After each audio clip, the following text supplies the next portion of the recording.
নাম দিয়ে বশীকরণ।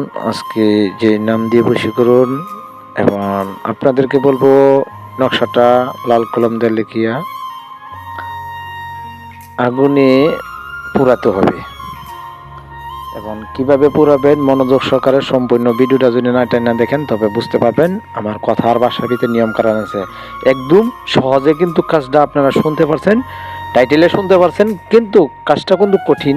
হ্যাঁ, কাজ কঠিন, তবে আপনার বিদ্যার উস্তাদি, গুরুমুখী বিদ্যা এবং গুরুর অনুমতি লাগবে, গুরুর দোয়া লাগবে। আপনারা যে কোনো হোক, আমার কাছেও বা যে কোনো উস্তাদ, পীর মুরিদের গুরিদের গুণ যে ব্যক্তির আপনারা দোয়া থাকতে হবে। কাজ করার সাথে সাথে কিন্তু কাজ হবে না।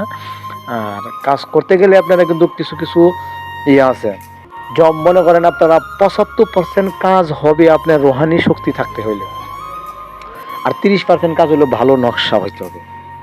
তখন আপনারা করবেন কি, নকশাটা লিখবেন, লেখা যে কোনো উস্তাদের হাত ধরবেন, ধরার পর যে কোনো উস্তাদের অনুমতি নেবেন। আর যদি আমাদেরকে কাজ করান, রানাভাই যে চ্যানেল দিয়ে যে কোনো জায়গা থেকে আমি যে কাজ করি, দেশ বিদেশে বিভিন্ন জায়গায় কাজ করি, যে কোনো বশীকরণের কাজের জন্য অবশ্যই যোগাযোগ করতে হবে। হোয়াটসঅ্যাপ নাম্বারে SMS দিবেন বা হোয়াটসঅ্যাপ ইমো একই নাম্বার আছে, সমস্যা নেই।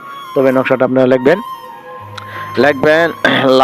শনি অর্থাৎ মঙ্গলবারে রাত 12টা বাজে আপনারা কাজটি করার পর আপনারা ধূপলোবান জ্বালাবেন। অবশ্যই আতর গোলাপ নিয়ে মেখে নেবেন সুন্দর করে, উজু আসান্নাত করে পাক পবিত্র অবস্থা ওই ব্যক্তির বাড়ির দিকে ফিরা নকশাটা লিখতে হবে। ওই ব্যক্তির বাড়ির দিকে ফিরে আপনি আগুনে জ্বালাইতে হবে। জ্বালানোর পরে আপনারা অপেক্ষা করবেন শুধু সকাল পর্যন্ত।